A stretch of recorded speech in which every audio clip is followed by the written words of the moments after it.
A little bit. Yeah. Okay. Thanks, Greg. All right. Awesome. This is number 3 on this design series. I want to welcome Ellen. First time I met Ellen was in South Dakota, Rapid City, South Dakota, and she was in Daryl Nelson's animal head forging class, and she was the only one in there because she didn't leave. She was determined to finish this head, and I just remember going by the demo site and going, oh yeah, she is determined. And so anyway, I've forged a pretty good friendship with Ellen. We've done a number of things and enjoyed our friendship. So I want to also thank Mark Asprey, Josh Buellert, and myself for putting a couple bucks in the kitty so this design class can roll. So I'm real proud of that. So anyway, so I want to introduce Ellen, and she has a good run up here. I should say runway. So anyway, Ellen, I'm going to let you take it. And Thanks. You bet. Am I good to go? You are good to go. I'm going to push mute here and go from there. Oh. All right. Is everyone muted and good to go? All right. So obviously I'm Ellen Durkan. Dennis suggested the Wonder Woman attire, and I went with it tonight. So you're welcome. So I started doing metalwork and blacksmithing and forging about 12 years ago while I was in grad school. I have a master's degree in fine art, which just means I paid too much money for an art degree, but I did learn a lot of like design and drawing and everything. So I've been drawing since I was a kid. I did a lot of ceramics and anything that was art related, mostly because I wasn't very good at math or anything. So design was always a strong point. A lot of my work starts out as sketches and then it works back and forth. So I have a bunch of different sketches in here, from small ones to large scale drawings. So this piece is a 8 foot tall by 4.5 foot wide drawing. I'll show a video later with it in a space so you can get the scale of it. This is one of the earlier pieces when I started to do my wearable cage dress pieces. The earlier ones started as stationary metal cages with shoes, and I'd put women inside of them. And then after that first series, I decided that it would be a cool challenge and also a little bit more diverse to be able to make them wearable in the sense that they're a little bit more flexible. So you'll see some of these design elements show up later, that these collars and these like earpieces and these shoes, I loosely sketched them out here. And then I did them in brass, copper, and wood. So the heel, these are about 12 inches high and it's all carved. I think it's cherry. They are a little bit fragile. They have broken a lot of times. I have sent models down the runway in them. All of the lacing on it is brass. I started working in copper around this time period. Where did that first image go? Did we see the girl in the copper dress? There's a quick sketch that I did on my iPad. So I start off with the human form as my landing point, and then from there I build off of it. So I'll design a bigger shape, and then I'll work from those big shapes into smaller shapes, which you'll see in these panels. I'll start off with maybe like a circle. The host has asked you to start your video. Start my video. I don't know how my video went bye-bye. So I start with the human form. The human form has been in my work since I started undergrad. I always worked with people. I painted people. I drew people. I really like the human form, and that's carried over into my metalwork.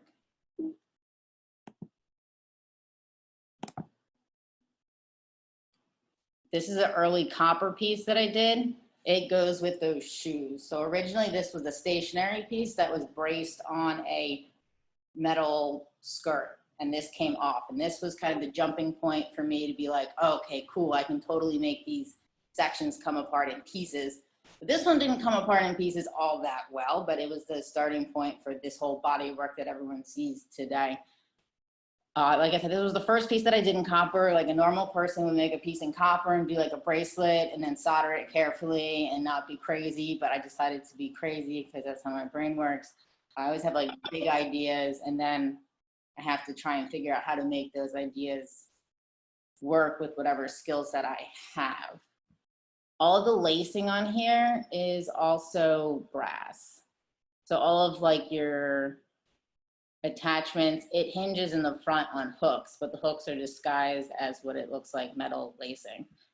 And the earpieces on here are all raised copper and then etched, which was a risk because I etched them and I didn't know anything about etching, but I etched them and they're paper thin. Paper thin. I could have just blown out the entire section. All up here in the ears. There's two of them, but you can't see the other one. And these boob pieces you can see in my drawings and stuff. I don't have the images arranged in like order in the sense of like, I made this year and I made this that year. So the pieces kind of all work together. This was shot, I think, down in South Carolina. So a lot of my runway shows, I use different women from all over the place, and a lot of them aren't necessarily models per se. They're just regular women that volunteer to do it, and they're super excited about it. And I like to work with different people. So this was shot there.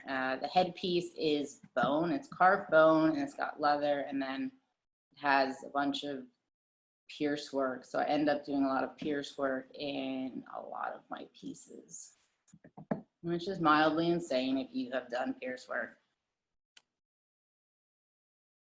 Here's some process shots of one of the skirts that I was working on. So when I design the skirts, like I said, I design them as like one big piece, and then from there, I break it down into panels or sections, the same way that you would design a gate or anything else. You start off with your rectangle or your square, and then you break that down into smaller sections, and you would design something that is appealing to you or appealing to somebody else. But I work with a lot of different repetition of form. I guess it's organic-ish. And then I end up forging on both ends of the bar and then folding it up. So that's a little bit of those process pictures. And then when I'm working on a bunch of pieces at the same time, I'll forge them all out together. So I'll cut them all at 12 inches or whatever, forge both ends, next one, so on and so forth. So it's the same way that you would do any production metal work. You can see one of the panels over here on the right side that's folded up from the sketch. There is math, look, see, it's math. It's probably wrong, but there's numbers on there.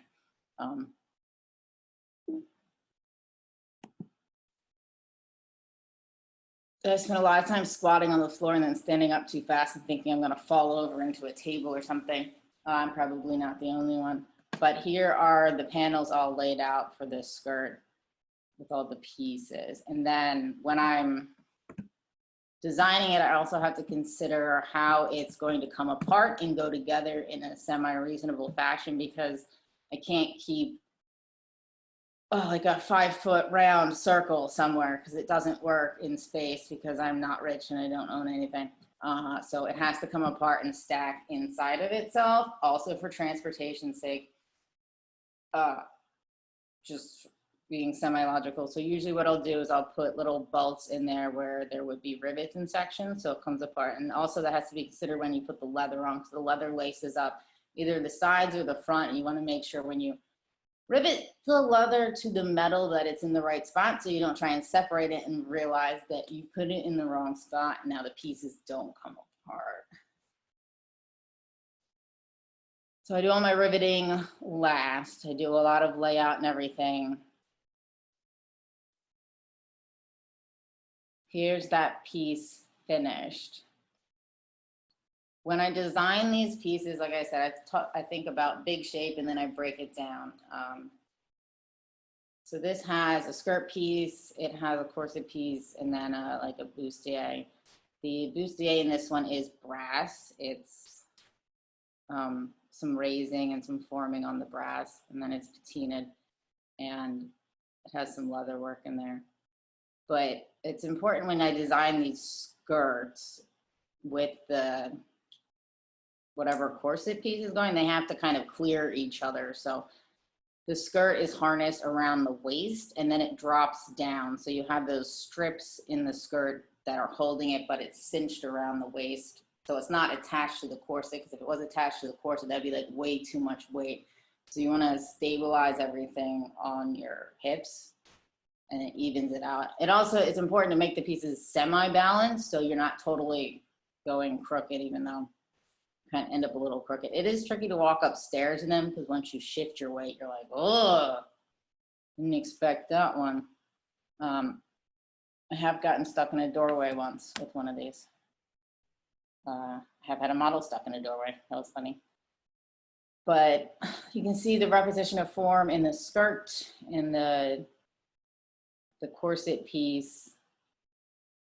And I designed them to be one unit.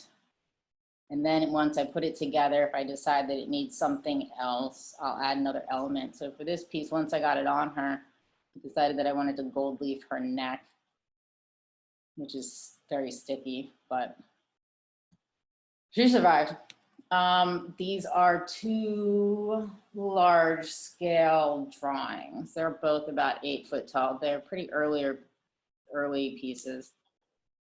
You can see there's a lot of different detail in the drawing that translates into metalwork. You'll be able to see that more when I show the gallery video, but still working with these like cyborgy, like not individual women yet. Like later on in my series, I start kind of individualizing and making the women in the drawings like friends of mine and specific people.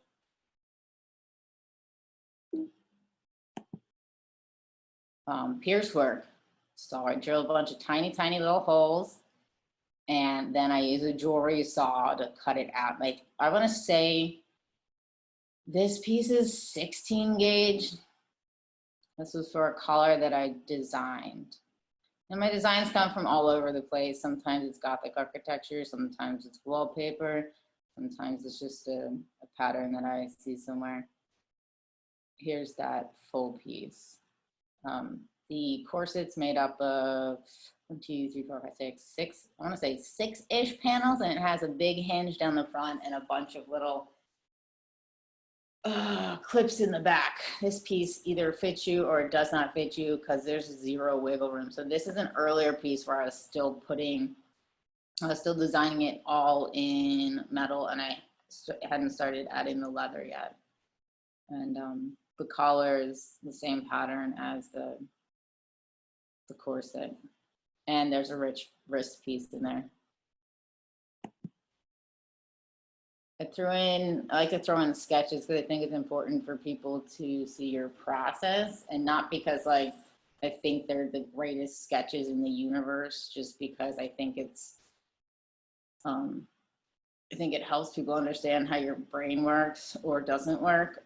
So what I'll do is, like I said, I'll draw all over anything and everything, and I've got paper all over the place with sketches on it. I have tax forms that I drew on the back of. It helps me think out what I'm trying to do. And then when you draw, you see a lot of shapes that you kind of repeat, and you kind of touch back in with them. So you see all these neck pieces and these kind of like circular belly pieces and these like organic curve shapes. This was fun. This was not fun. So I've been drawing these neck pieces in my work probably since 2008, like these bracers and this stuff that kind of covers your face or restricts your ability to communicate. I ended up doing a head cast, a full head cast, which was mildly anxiety inducing and terrifying, and I don't suggest it. 0 out of 10 Yelp reviews, but there's me if I didn't have hair, and it was scary. But this was the start of, I started working in sheet metal a lot more here and combining the Piercework and other different methods that I thought were interesting. So a lot in my work, I'll pick up different pieces from people, different things from over there, and then I'll smush them together in my brain, which makes me feel like a crazy person, so I'm all over the place. Here are some of the process pictures. I started building it in panels. If I were to do this now, I'd build it a little differently. So what I did was, I did like a loose saran wrap form. So I wrapped myself in saran wrap and some tape and just made like kind of a loose template, more or less, for this shape. I did the same thing with the corset that's all Piercework, except for when I made that template and I cut out all those pieces, there's little brackets on them like that were supposed to line up, and they did not line up. Nothing lined up on that pierced corset at all. That was a big learning curve because you have a lot of compound curves in your body to get things to fit correctly.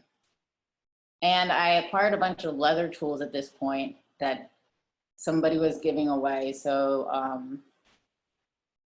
I will basically draw on anything, and the leather tools let me draw in leather.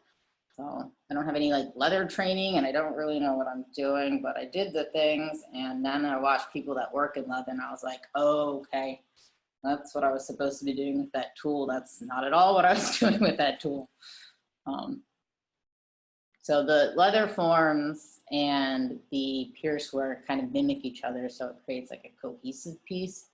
I do separate the pieces depending on who's wearing them or what,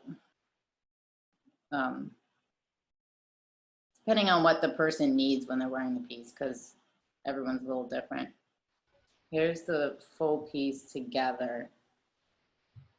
This piece was a little bit tricky because once it's on, the shoulder pieces stab up into the face piece and then pushes down like into your side boob, which creates a super uncomfortable pinching and will result in crying at some point unless you have really long torso.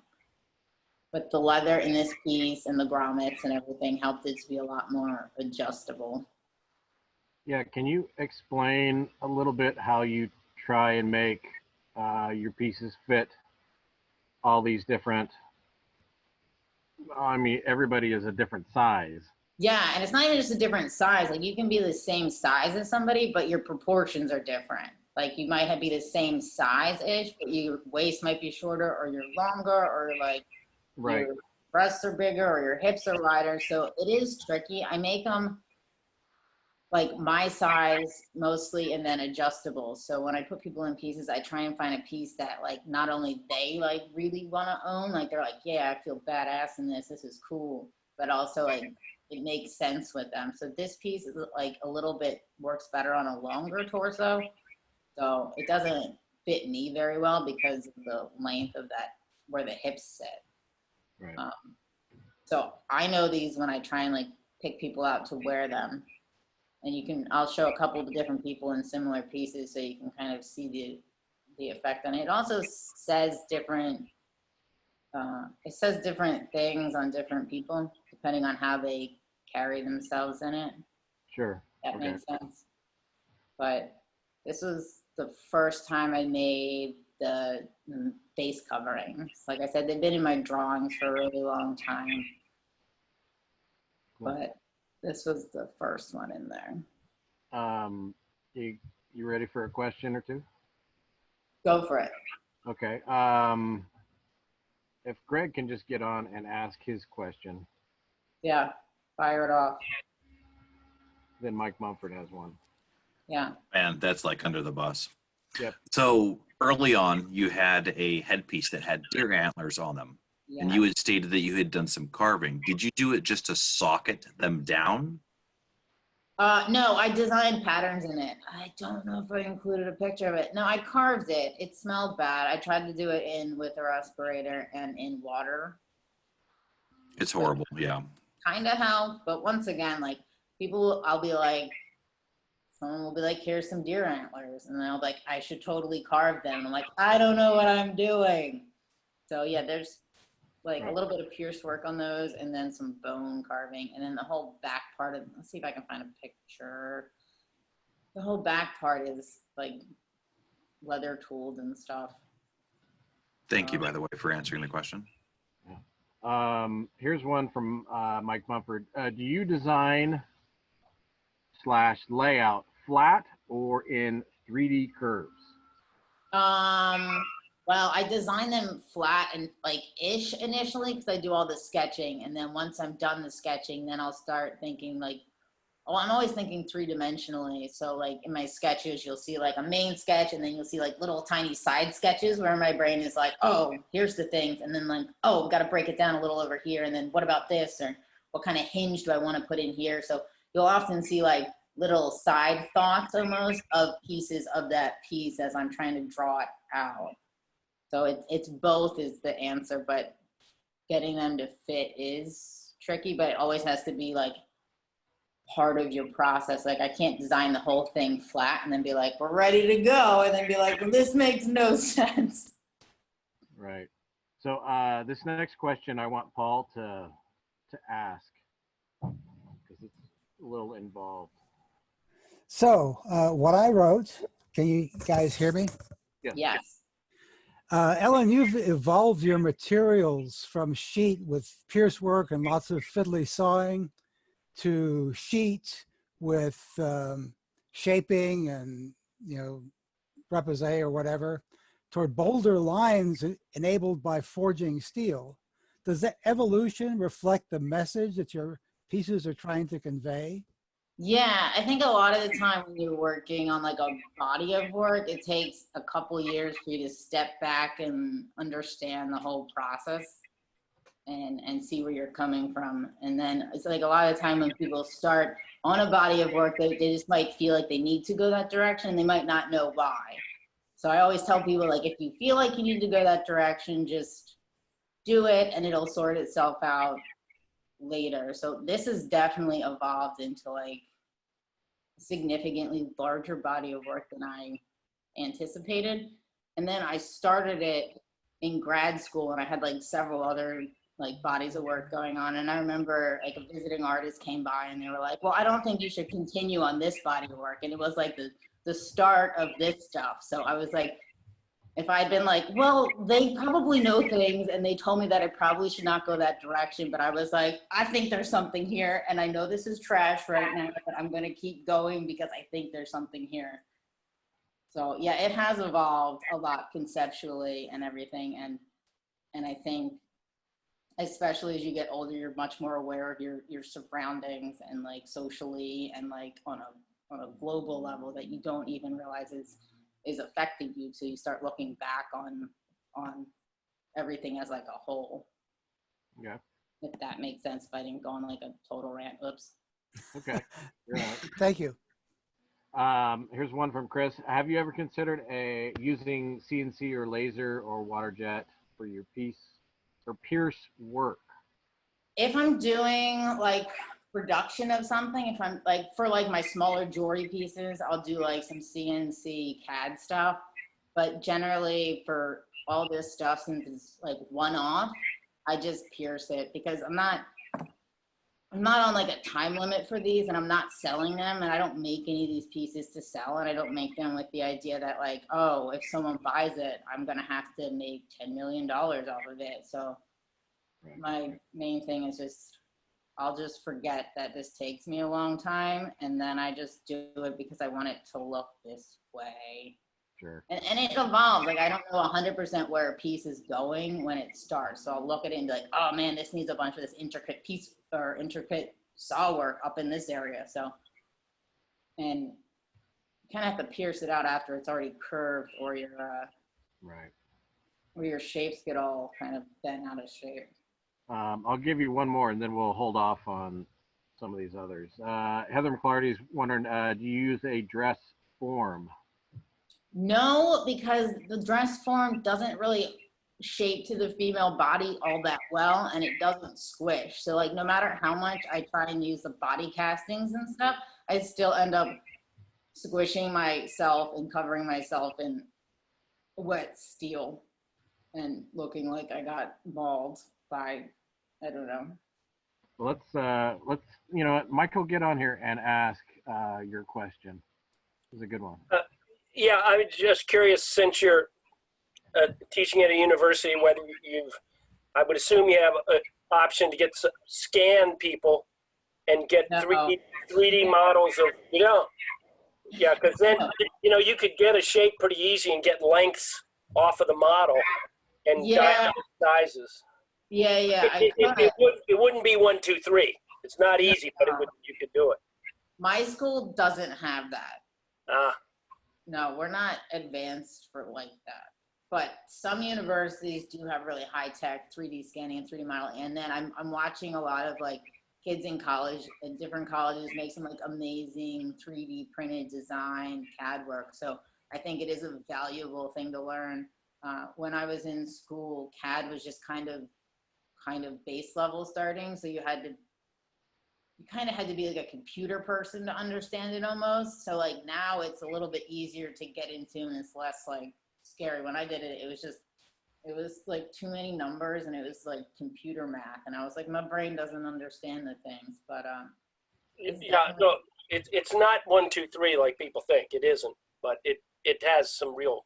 It does have a real benefit to learn it. So like if there are kids that are in school, I would say definitely learn your CAD programs, because it's important. And then like now they have like fabrication centers and stuff that you can be a member of, and you can design your files at home and like print them elsewhere, but it's a whole other thought process. And you mean DuPont isn't beating down your door to give it to you? oh yeah, give me free things. This woman's making useless shit. By all means, give her free things. Awesome. Okay. I think let's hold on the questions, and why don't you? Well, you can ask me more questions. It's just your call. No, that was a good little break. We'll let you. I will just go on rants, and then people will be like, "My question wasn't answered," and I'll be like, "Nah, sorry." Yeah. So some more Piercework, and like I said, I do a lot of drawing. I use a lot of tracing paper and stuff like that. I think this pattern was designed off of some Victorian wallpaper that I kind of modified and simplified into the shapes that I liked. This was one of my earlier pieces. You saw those like circly door things in like the belly of a lot of my drawings. And I wanted things to open up. So I was thinking about Victorian lockets and like what you would keep in a locket, as well as this opens 3 parts. So it's got like a triptych effect, and the whole like biblical references of triptychs and the history of those was always in the back of my head. These are some pieces that I laid out. It's hard to see in the pictures, or the full pictures. Let's see. This is the front piece of one of the corsets. I like when things open up and hinge, and I'm not a mechanical person. I like doing little tiny hinges though, and I like when they're on the runway and the model can kind of reveal them or open them in like her own way. So those 2 open up, and then there's a cute little hingey door that opens upward. And I don't know if you can see, but the little loopy things on there where it attaches, I designed it like a book binding where you'd wrap the leather around and then your cords would kind of come down. So I like to think of different ways to attach things. So more pierce work. I think that's probably 16 gauge. And then the lacing, I started getting into this. Well, I didn't start. It started back in that copper piece where I liked the idea of making the metal like appear to be something else. Making it look like fabric or making it look like lace or anything other than metal. This skirt comes apart in 2 pieces and it bolts on the sides. It'll take out your kneecaps pretty easily. It has a drop skirt in from the waist. So when I put it on, you have to step into it and then it laces around the waist and then you put the corset piece on, or you have to put the boob piece on and then the corset piece on. So there's an order of operations that if you get wrong, it'll take a lot longer to put everybody in pieces before a show. And it's already mildly psychotic before shows anyway. A couple people have gotten stuck in doorways with these headpieces because they forget they're wearing them.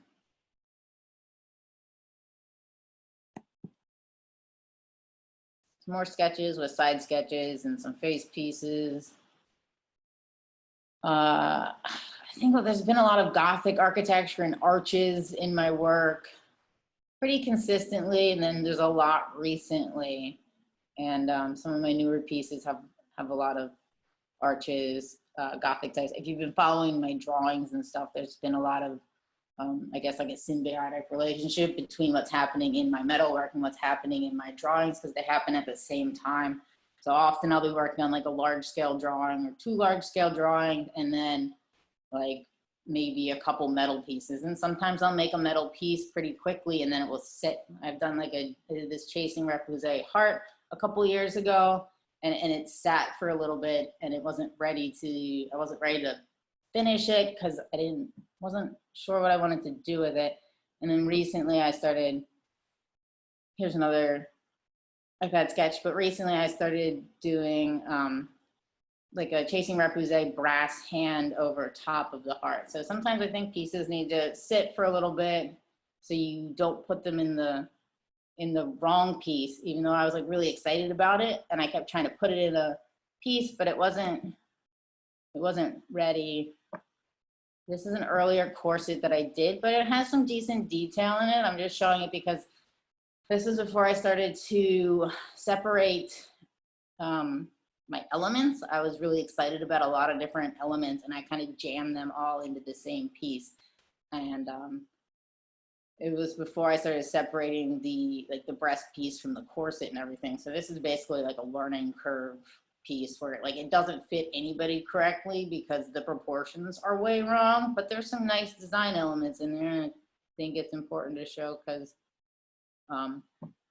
especially if you're working on something, it is pretty common to get really excited about it and then jam too many elements into one piece that don't make sense. So in order for a piece to be successful, it doesn't need 8,000 different elements. You just need to find elements that make sense for that piece. But it does start to have that little hingy door in the center. And some psychotic clippy things on the back on the right hand side. But there's a big hinge down the front. Here is that piece that doesn't fit anybody properly. Mostly it sits weird. And the skirt is a tree skirt that I designed especially for a show that I did with a friend last year. We had models from the ages of 14 to 72, and the show was called Forged of Nature. So I designed this piece to go with one of her skirts that went under it, and it's a little bit further in the presentation. Then I gold leafed the ends of it because I like to gold leaf people and metal and everything. And if you haven't done it, you probably should. Here's some more process pictures. I often work from one piece, forge off the ends, which involves some sort of mathy math in there. And if you math wrong, then your little notches will be in the wrong spot. So I do a lot of the little roundy fuller marks and then fold it in because I like the way it looks.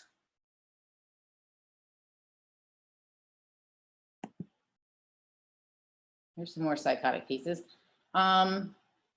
This was based off of Gothic architecture and hingy doors and that idea of a triptych and opening up in lockets and letting people in or not letting people in or deciding what you want to expose to people or not. And then the circular part was designed kind of off a rose window, and there's some more rose window references in some of my later pieces. So like stained glass and stuff. So stained glass is just drawing in glass. This piece was kind of tricky to assemble. So it's riveted on like that center floaty piece is riveted in the sides and then in the top. And then that back panel that's kind of flat is tiny little torch welds.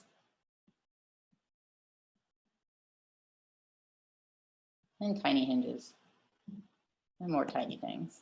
So I think I ended up making this piece and then it sat for a little while until I figured out what I want to do with it. It sat for maybe a year, I don't know. I'll have to check my Facebook timeline because that's my only sense of time, is when Facebook tells me something was 8 years ago. This has a cool little clippy hingy thing on it. I like the little tiny details.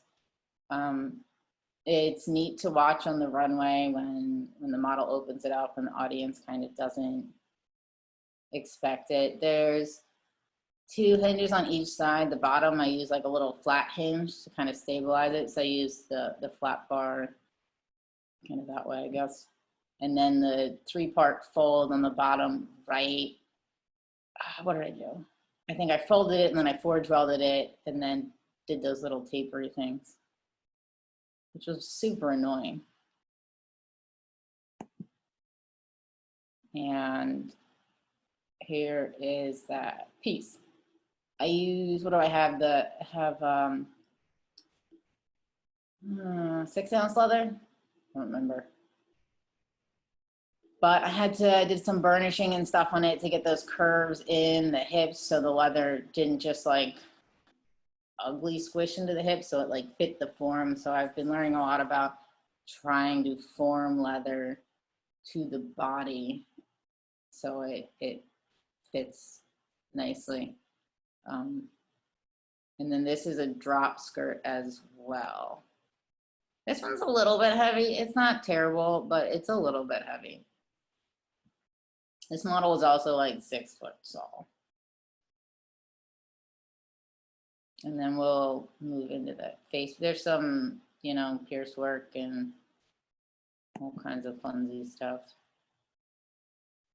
Here is that face piece that I started. It's in copper. I hadn't done really any chasing repoussé work, so naturally the first thing that you should try and do when you're doing chasing repoussé is try and do a face, because that makes perfect sense. I was originally just going to do a mouth and then have it attached to a flat shape, and then I was like, you know, it'd be cool if I tried to make that nose and raise it out of the same piece. So then I got a little crazy and I raised the nose out of the same piece, and then I decided to hinge it. And then after I decided to hinge the copper piece, I thought that it would be cooler to have a metal piece on top that also hinged. So once again, you have that kind of 3-fold triptych opening that's happening kind of consistently in my work that has evolved. And in the steel here, that's based off of like a rose window with some piercework in pitch.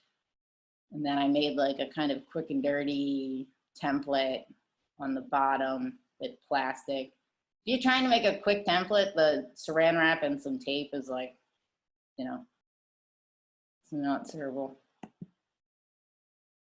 Let's see if this goes to the next image. Here is the piece together. So the centerfold down the neck, the cutout form mimics the flower shape on the steel, and then the leather is wrapped around the neck. So when I put the leather on, it didn't fit at all. It like flared out like that angry dinosaur or whatever. And I was in the bathroom, like just kept spraying it down and trying to burnish it to make it fit. So it was really awkward to try and get to fit, but it looks okay. But I like getting those collarbones in there. So that opened up 2 parts, and then it opens up all the way. And I put little magnets in there, so when you close it, it makes these like satisfying like little clinky noises, which is great. Because I was thinking, I was like, how do I get this? How do I design this that it can be opened easily without like little finicky hinges and stuff? Because I love my little finicky hinges, but I was also thinking about like someone on the runway trying to just open it without trying to fiddle with it too much, so it could be kind of almost flawless. And then what I ended up doing was using just like a rivet as like a little kind of opener. So I drilled a little hole, and then I just torch welded the back. So then the rivet head is kind of like the door handle, more or less. And I don't know if the sound's working on your videos, but this is a video that we put together a couple of years ago. My friend Joe and I had been wanting to do this concept with women of all ages, and I've been thinking about it for like years. I just hadn't been able to put it all together yet. So this video kind of jump-started me really getting towards that runway show that I did 2 years ago or last year.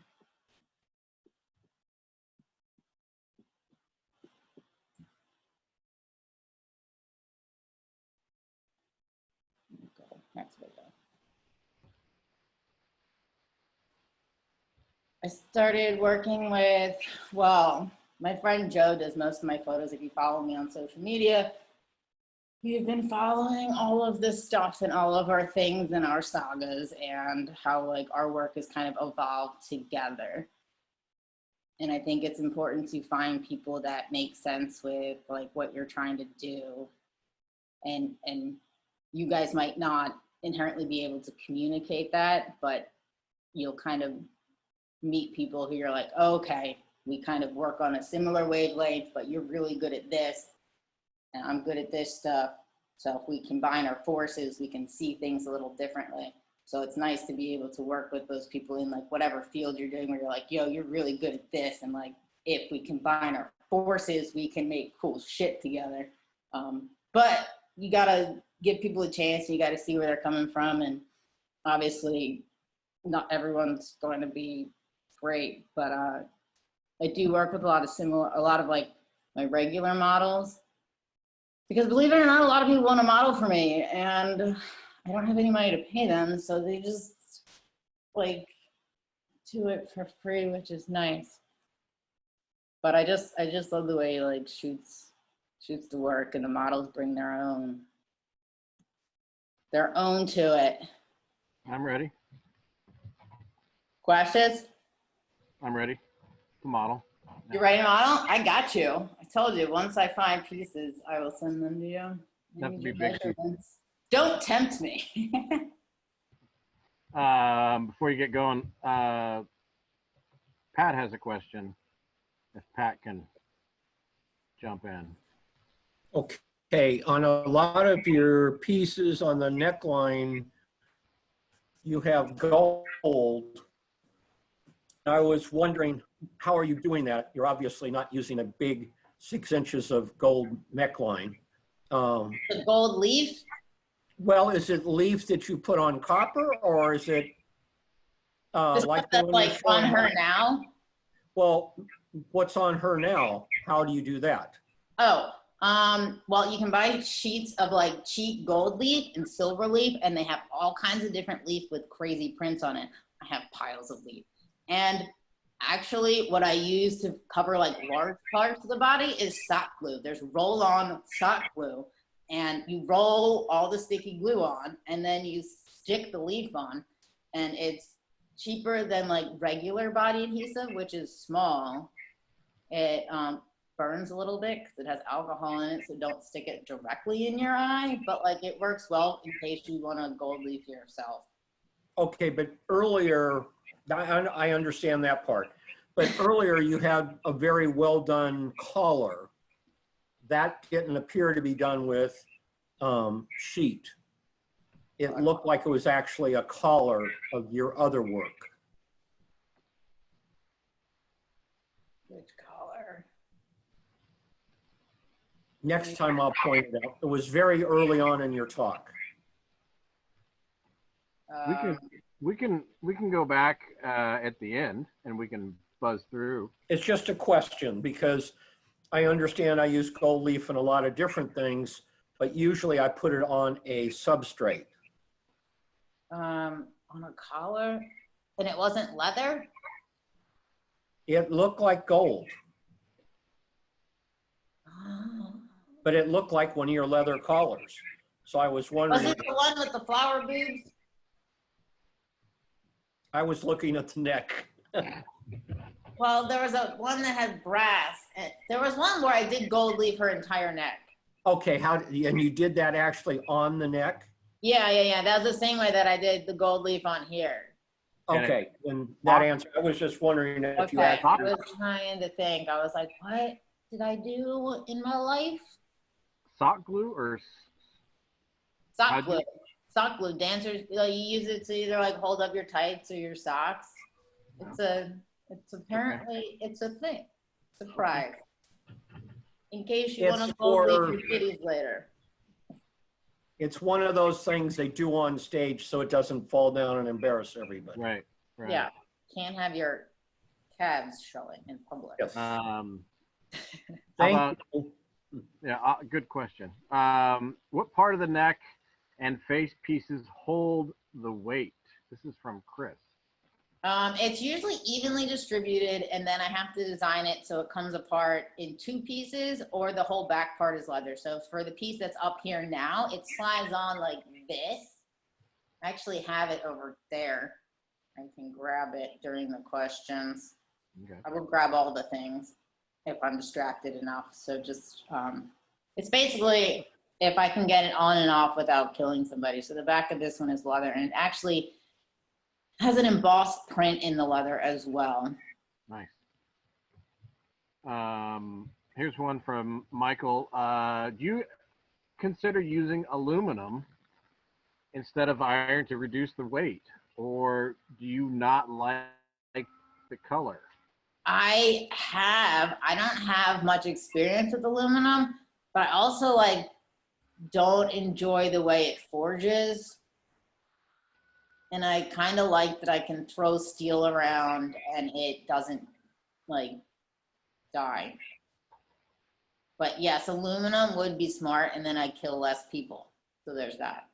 Right. So maybe that's a learning curve down the road. Yeah, definitely. Okay. Excellent. Good questions.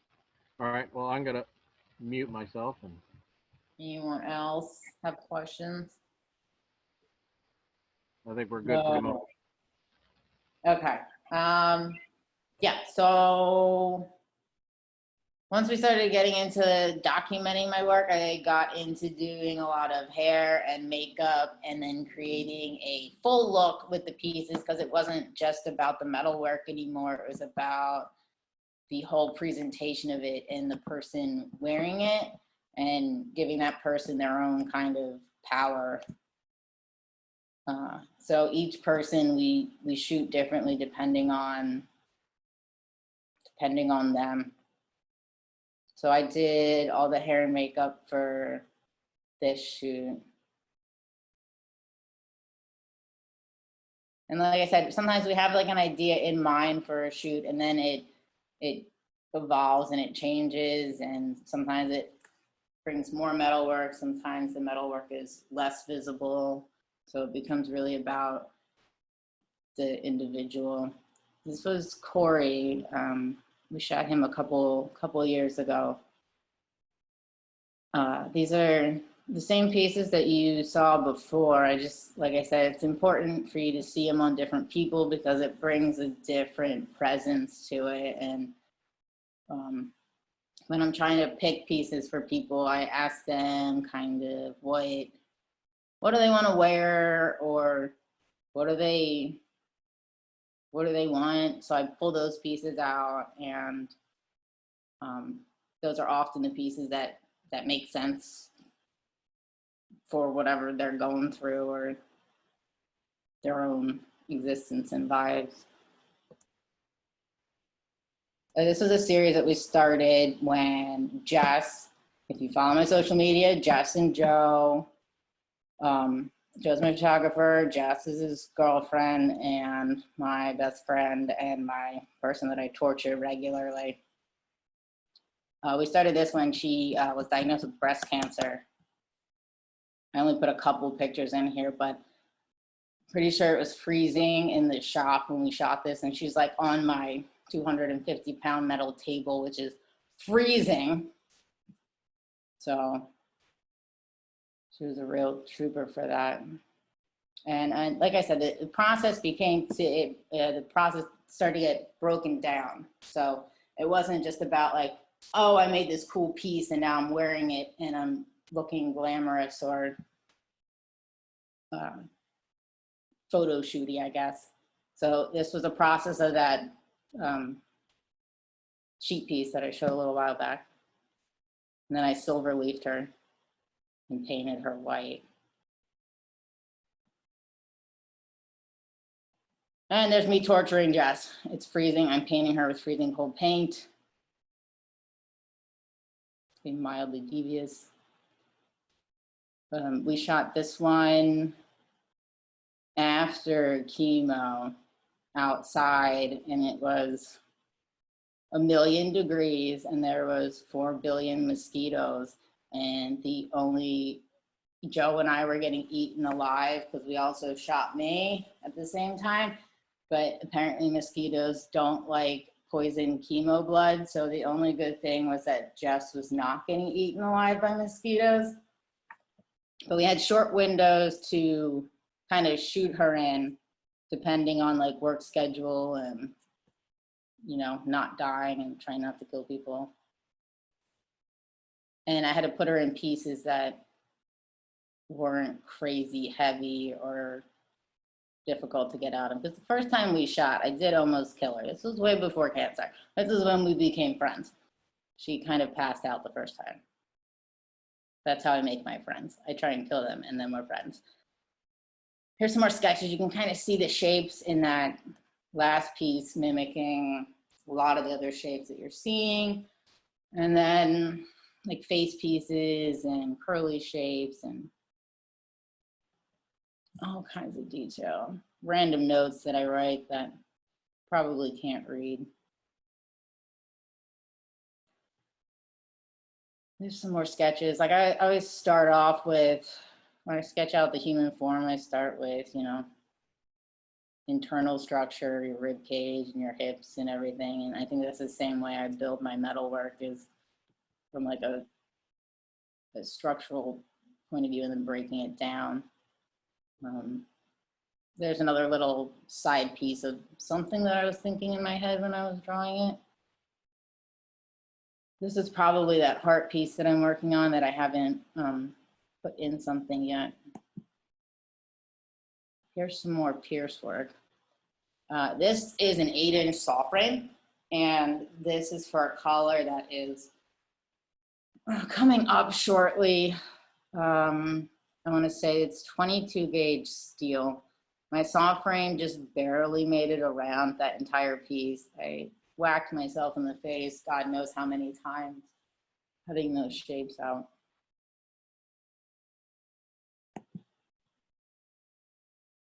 This is the piece on Jess. So a couple of years ago, we did a runway show and I designed the like bustier and the skirt piece. So the skirt piece is a little different than I would normally design. So like my concepts changed a little bit and I just let myself go in a different direction. So with like the tree skirt and this skirt, just a little bit different design wise.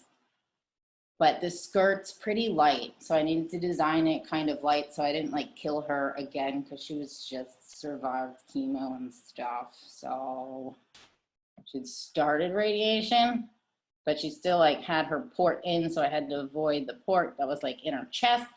But I was also really nice. So like the week before I put the piece on her and then I decided it needed a neck piece. So like a week before the show, I made that neck piece. So that was mildly psychotic, but I really needed something around the neck, but I also had to avoid, like when I designed it, I had to avoid stabbing her in the port and stuff. So it's pretty light. It's just a little awkward. It's not heavy because it's 22 gauge steel. But that was just a case of me getting a little crazy. And you can see like the leather work here. I did leather tooling and some dyeing and stuff. And I did all the makeup for this show as well. So like my makeup and everything in my shows has evolved with my work. You'll see it'll change. So everything kind of goes through phases depending on my mood. Even now when we shoot, I just tell them, I was like, well, we'll just do makeup when you get here because I don't really know what I'll be feeling. These are more sketches. You can see those circular belly pieces are in here. You can see like more little like keyhole things. And I've been doing a lot of different like body pieces, like eyes, hearts, hands, and that all goes back to like my figurative background and the way I like to work with the figure.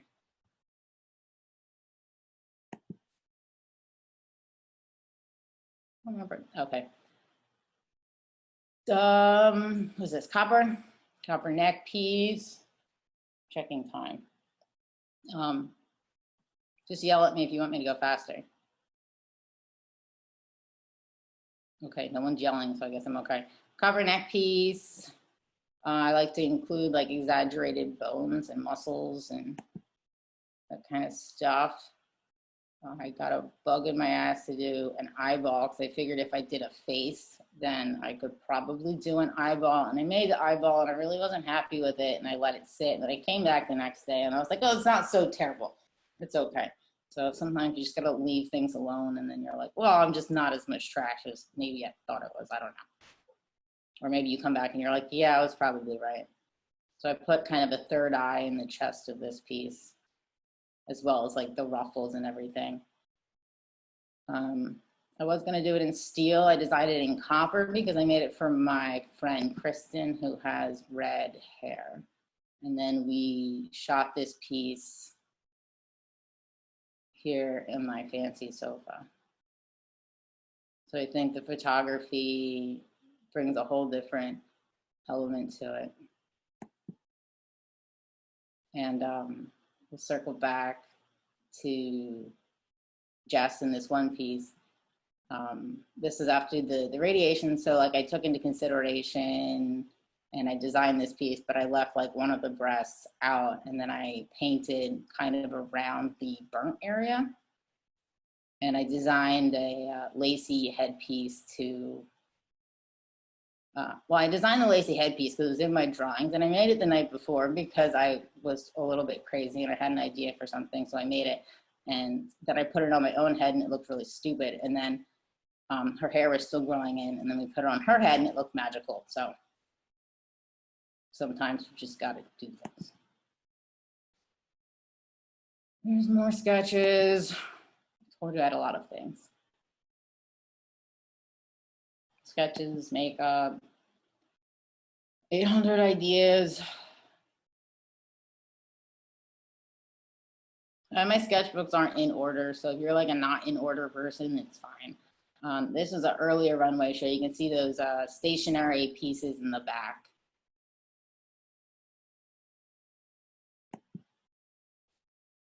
And these collars, skirts. I'm still like figuring out how to make things sit on the body. This was the collaboration I did with my friend Shanna, where she had the fabric pieces and I did the metalwork. And then this was the start of our all ages runway show. For a couple of these in here. So our middle model that was like 25, she was the only one that didn't have any fabric, and she was topless for the show. And she also had all the little hingy doors. So it was really cool to watch her kind of, it's a performance piece more than a runway show. We had aerial performers open the show. I had like 40 minutes of original music for it. And most of the women over, I don't know, probably over 35 hadn't modeled or walked runway and stuff. And you can see similar concepts in here, in that tree skirt and some more arches. Our finale model was 72, and you can see that tree skirt that we did for the Forged of Nature and her fabric pieces and that horned headpiece. We had the models come out in age order, and the show was probably like an hour, and it was nice and slow, and each model kind of just took their time on the runway. But most of the people didn't know that we were doing a runway show like that, so it kind of caught people off guard in a surprising way.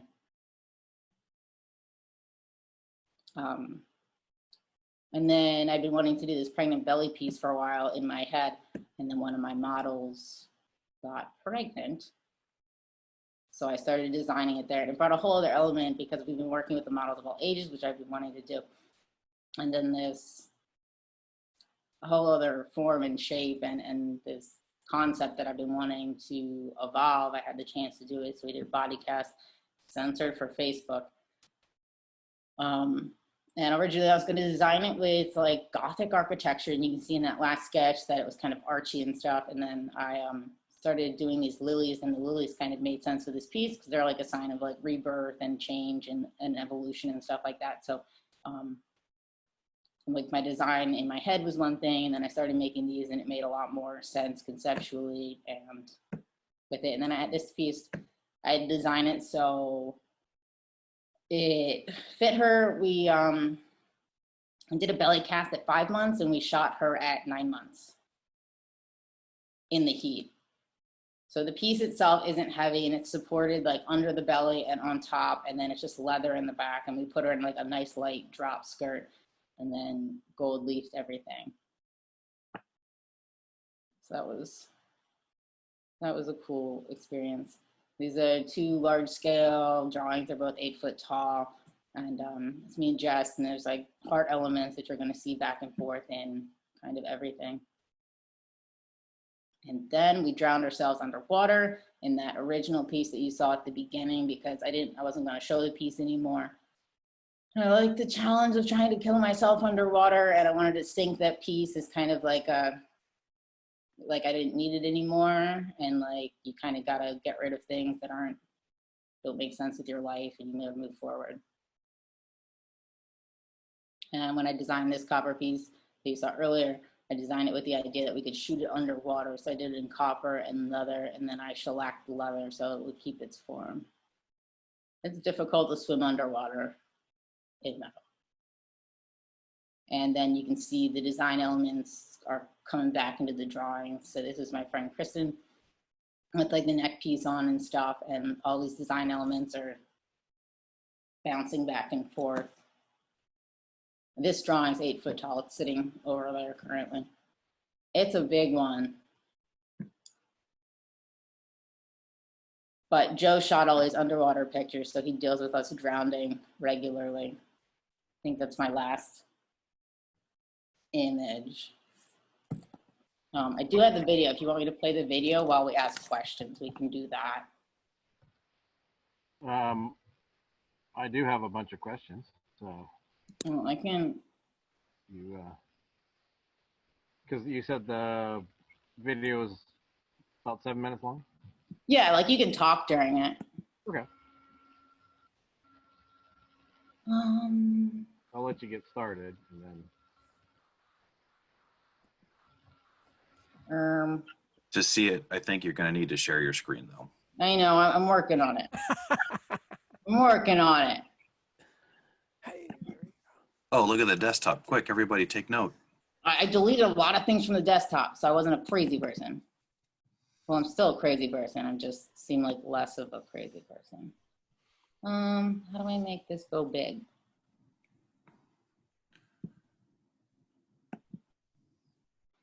You can ask questions while I click around. Enter full screen. Yay. Okay. All right. All right, let me find where we were. You guys don't have sound, so I'll just turn the sound off the video. Chris asked, do you primarily use rivets for connections? And I said yes. Yes, I do, because I like rivets, or I like my connections to be a part of the piece.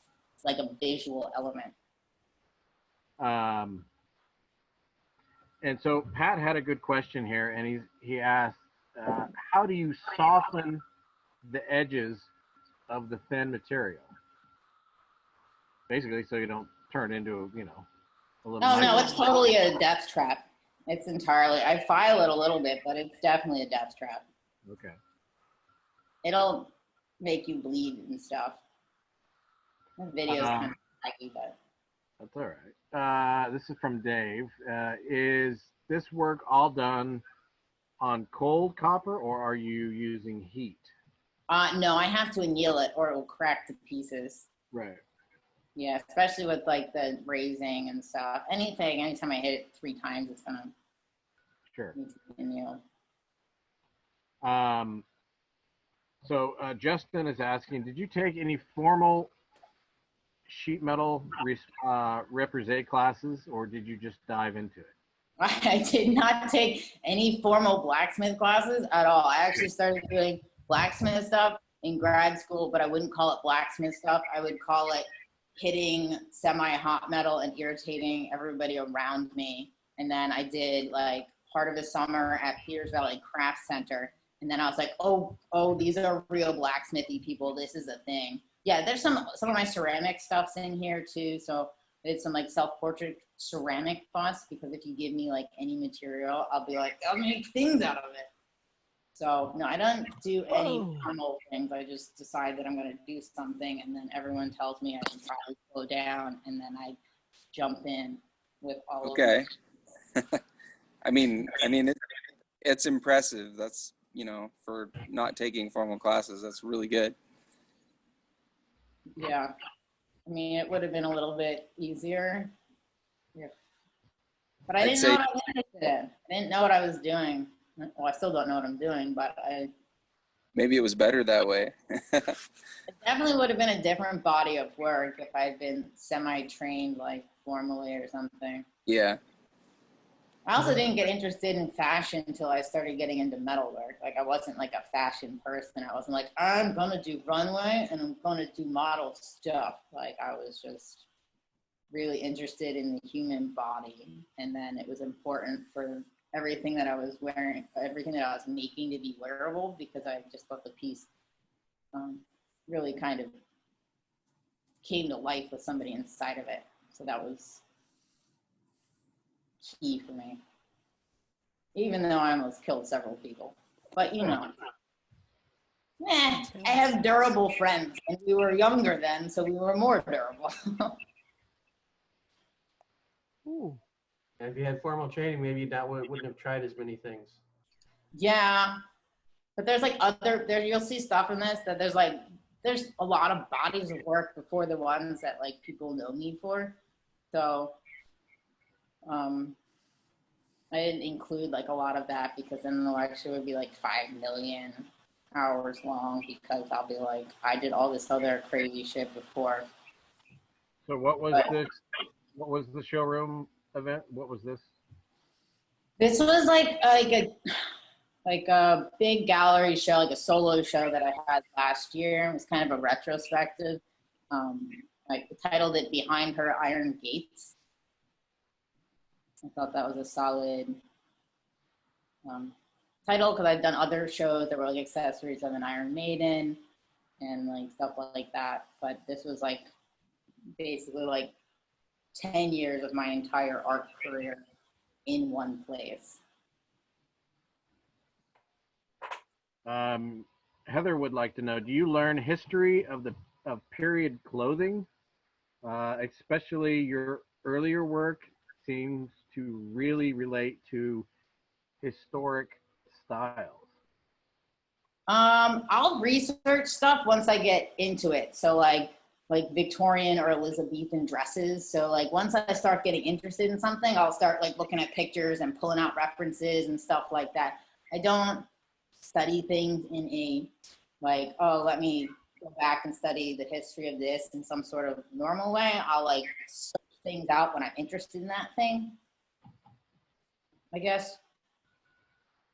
Ellen,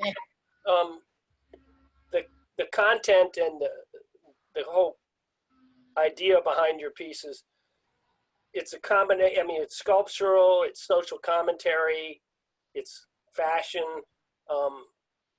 It's obvious that historically to think about armor making, which also was a fashion thing, because not all armor was used. And when you see the really old, great period stuff, it was made for children who were never going to use it as what armor was supposed to be used for. Yeah, or king's armor. King yeah, had ass armor that they were just like, I'm here to just traipse around and look good. Yeah, right. And so my question is, what are you saying with all these things? That's a lot of questions. But yes, there is like that. There is the concept of like armor being a protective thing, and then armor, there's like an emotional armor that comes with everything that you exist and that you do. So it depends on like how you present yourself. So this stuff doesn't give you like a physical protection. It's like there's a power in vulnerability that people seem to kind of neglect.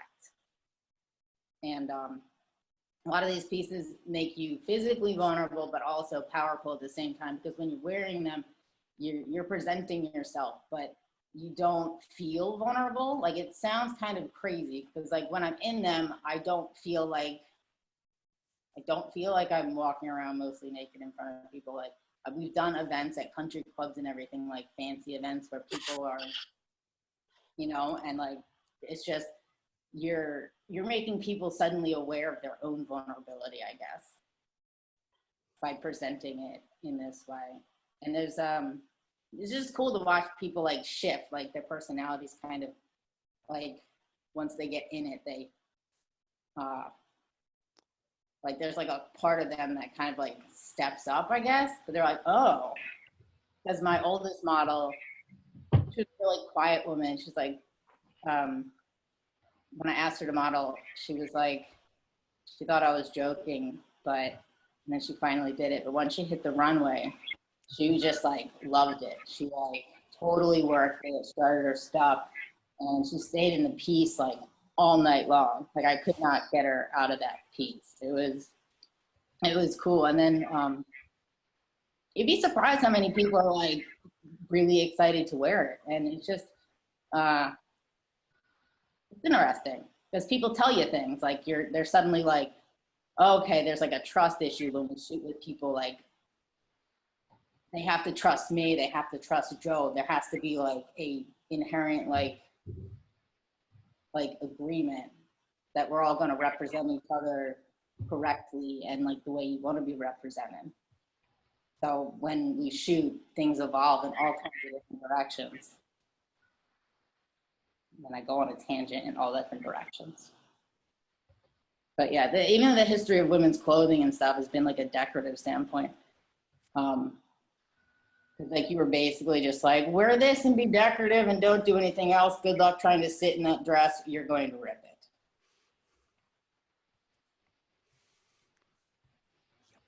I have to answer that in like several different questions. Well, you did good. You did good. It was a good question. It was a good question. So, There's a lot of stuff. I guess the answer is like, there's a lot of power and vulnerability that people seem to neglect. Have you considered, I'm sure you have, but Japanese fashion, historical fashion in particular? Which part?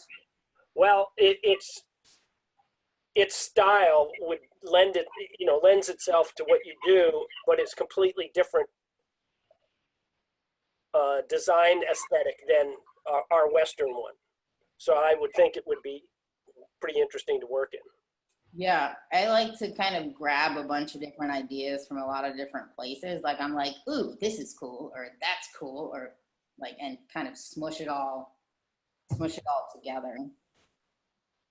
So I do love going to the armor section, so even though I don't make like armor.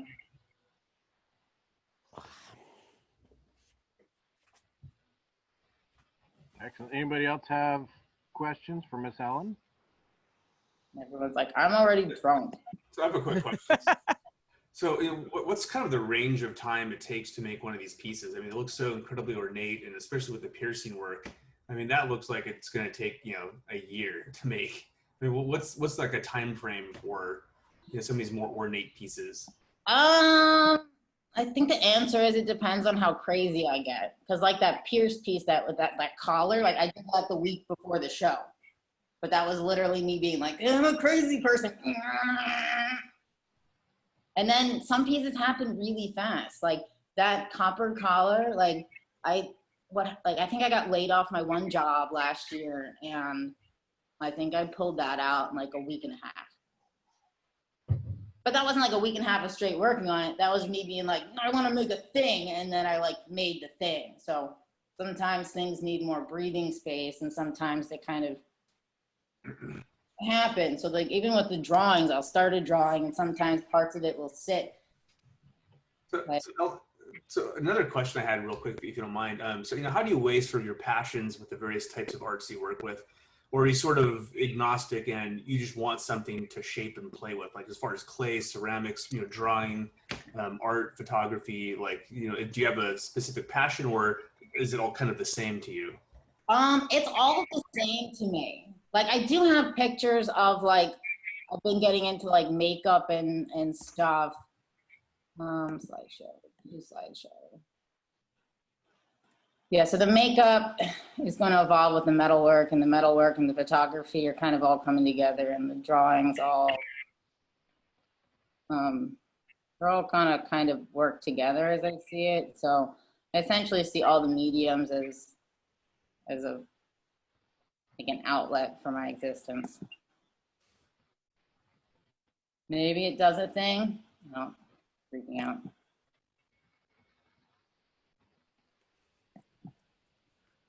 You can ask me questions while I fight with this thing. Okay. I'll ask you, Leonidas is asking, how do you approach teaching design in class or workshop?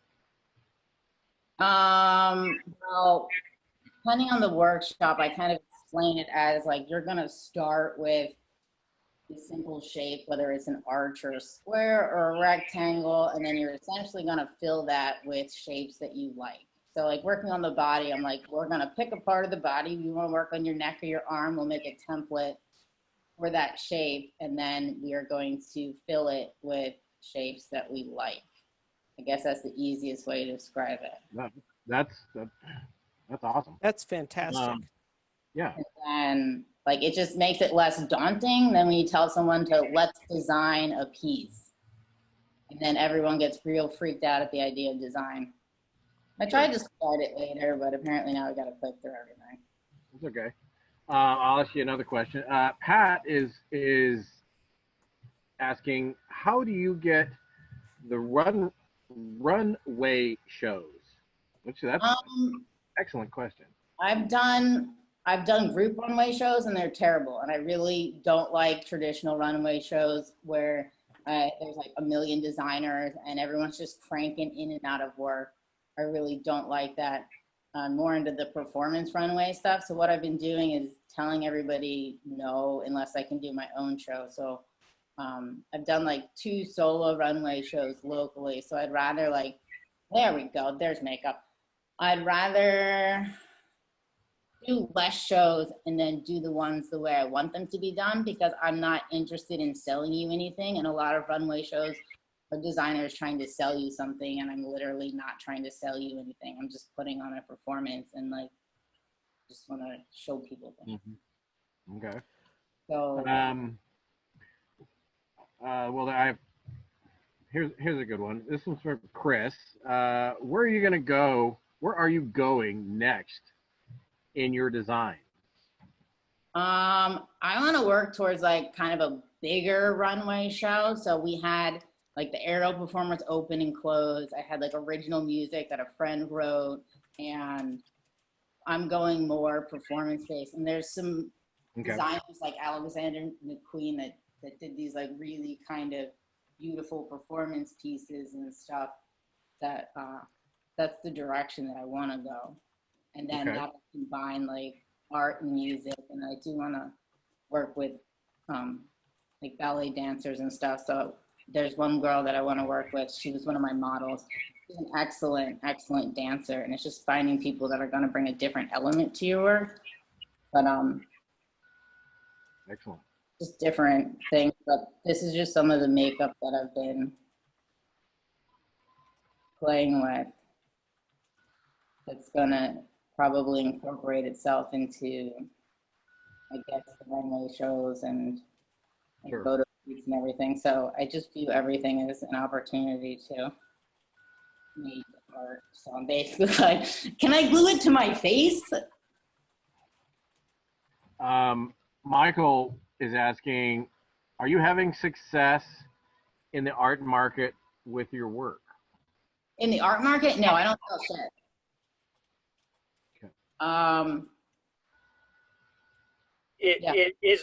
Is that because people aren't interested in it, or you're not interested in selling it? I don't have anybody coming at me with real offers. I'll occasionally make like commission pieces for things or based on things, might make some like wearable gear for somebody, but it's not where I make my money. Like and everything to make like $3. Like I don't like doing like fabrication work. Like I will do fabrication pieces, but it's not my favorite. But yeah, if someone was like, hey, I'll pay you a bunch of money to build this gate, I'd be like, yeah, let's do it. But what about one of your fashion pieces? Someone hasn't, you don't request to purchase those, or you don't sell them? Not really. No one's come at me, like everyone like wants to buy them or like likes them, but no one's like, hey Ellen, let me give you all the money for the things. And the big drawings too, all those big drawings, like I haven't sold those. I sell prints occasionally. That's weird. Well, let me ask you, if I'm on the board at the Metal Museum, if the Metal Museum came to you and said, we want a drawing in one of those pieces, how much would it be, if you don't mind my asking? I don't know. Now you should think about that. I should know because I've only been doing this for like 11 years or 12 years. And I'm always like, those are my babies. And I'm like, I don't know. Yeah, well, you should give that one some thought. Yeah, because I'm waiting to see your pieces in MoMA, but you have to have a price so they can buy it. I want to do a big exhibition with like the one that I just showed you for the opening night. I had like all models on pedestals for it. So like, I want to do a big runway show, and then I want to do like a really dramatic whole show with all of my drawings and then models on fairly high pedestals. And then my chances of killing somebody is a lot higher. It was freezing that night. They all froze to death. I love them.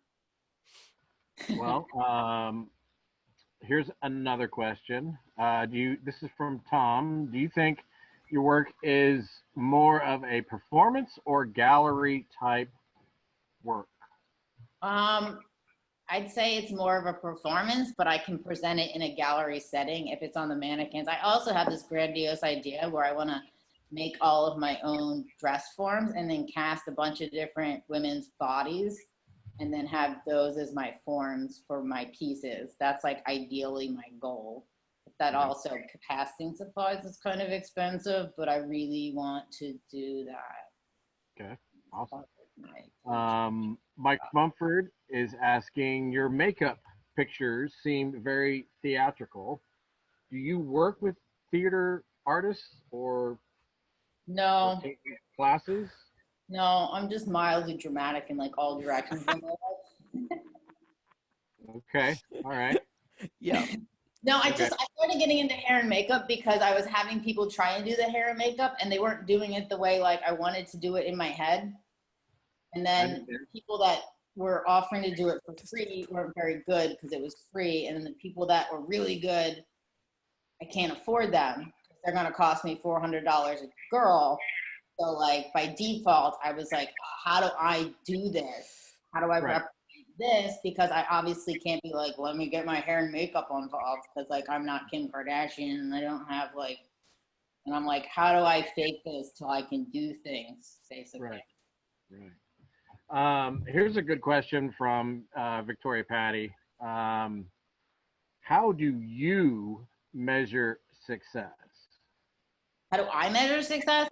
I don't know. I just think you should do the things that you want to do if you're drawn to them, and that doesn't mean they're not going to be like anxiety inducing. I just think if you're drawn in a certain direction, you should try it because like, I think the term fearless is often misconstrued as like someone is fearless. They just do the things and they have no anxiety. And it's like, no, they have anxiety. The difference between like fearlessness and like stupidity is like being aware that you're entering an area where you're like, stupidity is like, I'm going to skateboard off a building and I'm 12 and see what happens. So like that could be fearless, but like there's other fearless. It's come from slightly different places. So like, I don't know. I guess like do what you want. Like I don't feel like overly successful. Like I don't make all of the money. So I don't think there's a definition. I think you should just do the things that you want to do. And if other people find them inspiring, then I think that is successful. There you go. Nice. Very good. Very good. From our favorite NASA guy. Is your underwater modeling for the sinking or neutral? Maybe I should just get him on here. Here, jump in. That's funny. No, so the underwater photography pictures are so cool. And in your description earlier, Ellen, you're talking about taking old stuff and letting it sink and just having that kind of evocative image. But the neutral buoyancy is just stunning, right? Like that suspension. And my question was, I could totally imagine some of the imaginings that you have being applied to astronauts or outer space or floating in different environments entirely. And I just wanted to throw that out there as an open-ended question. Yeah, there's like a weightlessness that like you can feel and see in the pictures, but you can't like experience it daily, I guess. So like if you were an astronaut, you're obviously like most people aren't floating around. And if you're in a pool, you're probably like in life, you're just not, you have gravity towards you, like you have gravity holding you. So like if you're in space, you're free, I guess. So like in the water center, you're free. Mm-hmm. You're also drowning and getting a lot of water in your nose and thinking. So there is like a death aspect to it that I find like kind of appealing because I think in your life you kind of go right. death. So. No, vacuum is deadly. Hey Beth, can you get on and ask your question? Yeah, am I on? Yes, you're on. I feel like there's two kind of pieces to a lot of your work over the years. One is the forged stuff that is lines in space and has different line weights and feels very connected to a whole bunch of your drawing because it's about lines and line weights. And then you have the pierced pieces, which are kind of like a negative space thing or something. And I'm kind of curious where you see that coming from and how does that connect to your drawing? And how are those, in iron, they feel so different. The one being flat pieces with negative and the other being lines in space. Yeah. I don't know. Yeah. That makes sense. But like I see all of my metal work as three-dimensional drawings anyway. So I think when I end up describing it, I describe it as line weight shifting. So like when I use the same piece of stock, I like for it to get like fat in places and then skinny and then like fat again. So it's like when you're drawing, you get like thick, heavier weight sections and like thinner sections. So the with the Piercework, that's where my problem was that it was flat. Okay. So like I like to incorporate that in more 3-dimensional pieces or do like raising on it. But I see it the same way. It's just more of like a pattern. Okay, so the Piercework is coming more from the pattern stuff, like the wallpaper kinds of things. Yeah, there's like a Okay. pattern there, but then I like to combine it with the line work. So, but I did have an issue with it being flat. That was like kind of my initial problem, but that led me into doing like the raising and chasing repoussé stuff because I was like, it's too flat. So then I started doing the raising. And if you look at the Celtic-y piece, I did go in and kind of sink some of those parts so it looks like they're kind of weaving through each other. Because that was kind of like my battle with it being flat. I was like, ugh, it's flat. If that makes any sense. Oh yeah. Excellent question. Actually, a lot of good questions. That's awesome. What a. Does anybody want to see a specifics line? It'll take me 8 years to pull up because my computer's from 400 years ago because I couldn't figure out how to open it on my iPad, which is, you know. You're doing good. Modern.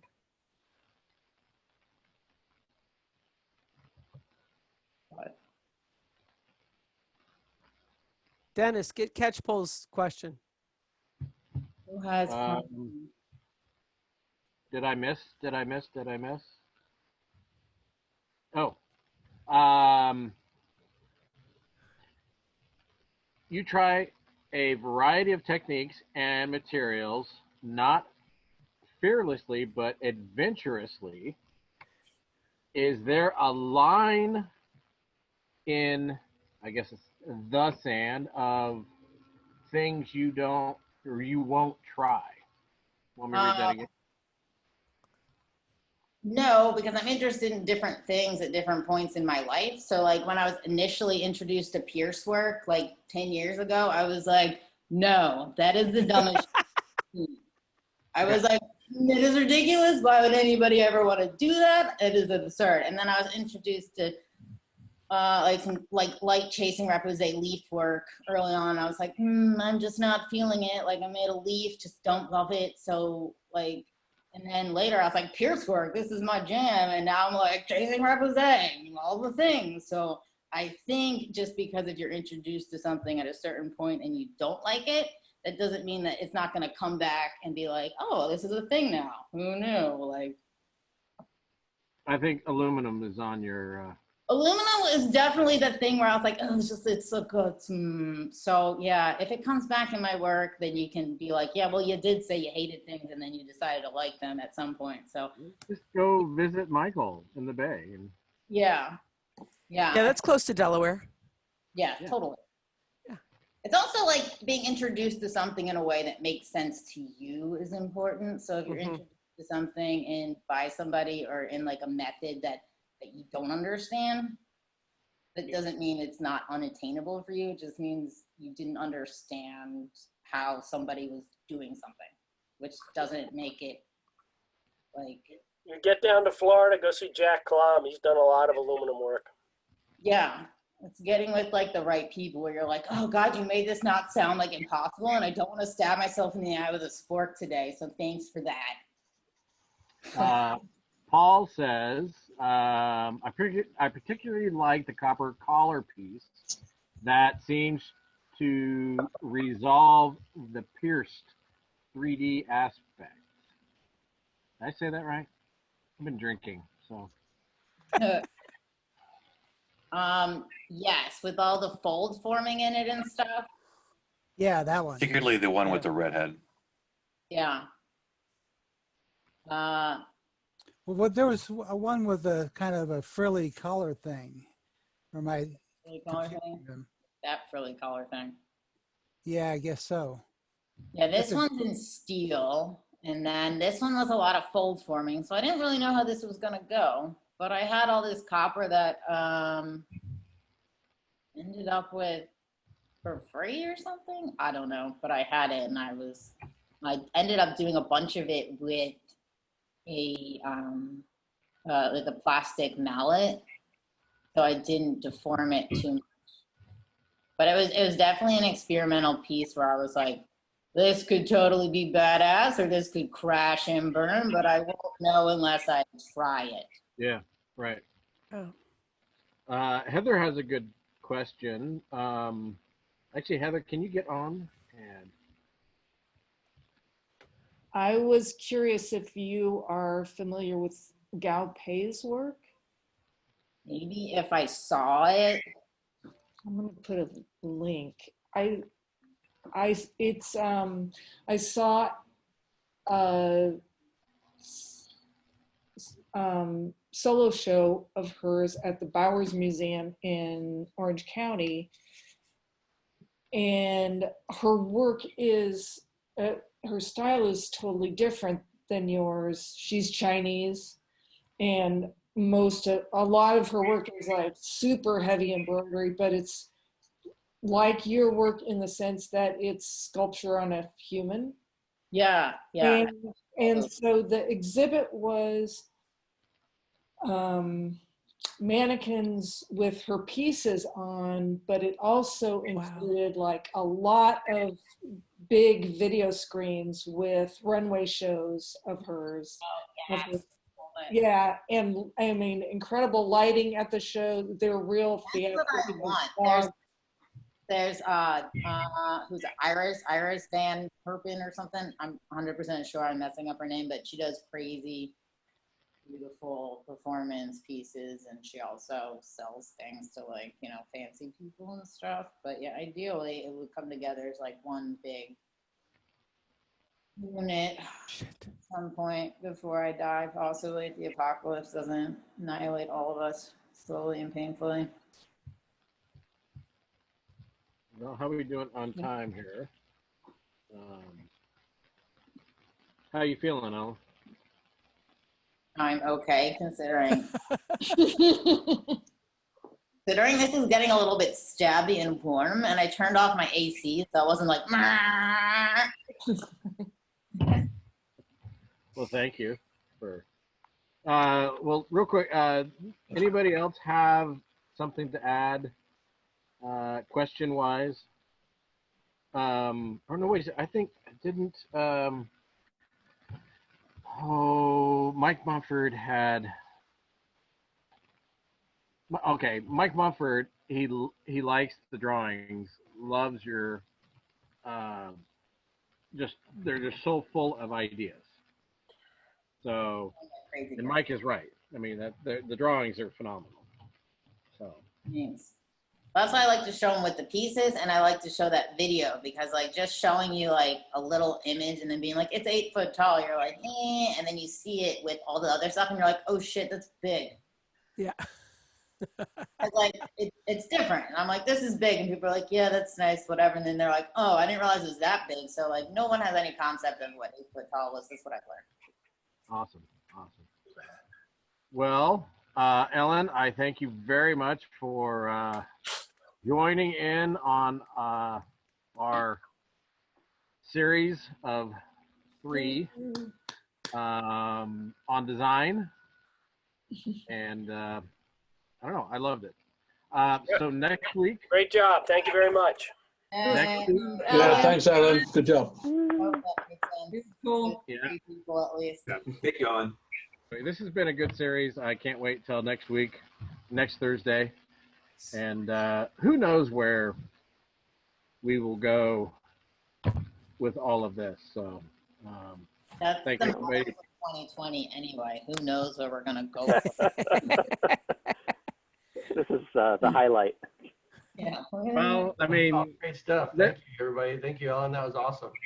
I'll dress more comfortably next time. Okay. Thanks, Dennis. No, this Great is- idea. Yeah, this is the best we can do for the moment, and we're just, taking advantage of it. So, cheers, everybody, and thanks. thank Yes, you. good job. Night, everybody. Well Thank you. Bye. Bye. See you next week. Bye, everybody. Thanks, everyone. Goodbye. Good night. Quick thanks Good to night. Miguel and Greg for Yeah, good job, guys. Management. Yep. Thanks. another cheers for them. Yep. Oh, Bill's still in Buenos Aires. Okay. Right. Right. So, And okay. Miguel, Anything else No, for? free to leave. I'm getting violently stabbed in the middle right now. Yeah, how much are you hurting right now? I can't see how far this goes down, but it goes all Oh the my god. Oh shit. build Okay, up that suffering for tolerance. your You'll be art, man. fine. You're not asphyxiated. And that's all just because Dennis says something about Wonder Woman. Yeah. He could have just worn the headpiece. Hey, no pressure. Where's the lasso? Damn it! You got to request things ahead of time. This was literally like an hour ago. Dennis was like, Hey, wait. You've got a week. 1 week. Make it happen. Braid, braid, braid, braid, braid, braid. No. Gold. It has to be gold. Looks like a whip. Gold leaf, no problem. He has gold. Wait a leaf minute. in his Whip, phone. lasso. It's all the same. Well, I've had a good time with this stuff, so hopefully everybody else has. Oh, absolutely. well, if I get weird messages later, then well, no. Yeah. Yeah. If. Did you say if? If when? Count on it. Well, hopefully everybody has a good evening. Thank you, Ellen, and thank you, Linda and Victoria, and the other Victoria, for being on. So our 4 Wonder Women. So. Whoa. Careful with them bracers. Wait a minute, I had bracers somewhere at some point. I made them. All right. Lasso, bracers. Try. Right. 1 week. I'm gonna end recording now. Oh, man. No, So get your last little word in. Come on, hurry up. Here we go. Finally, no pants. Oh, wait, I haven't stopped recording yet. Sorry. It says it's still recording, so. Yeah, it does. We received the email. Tricked everyone.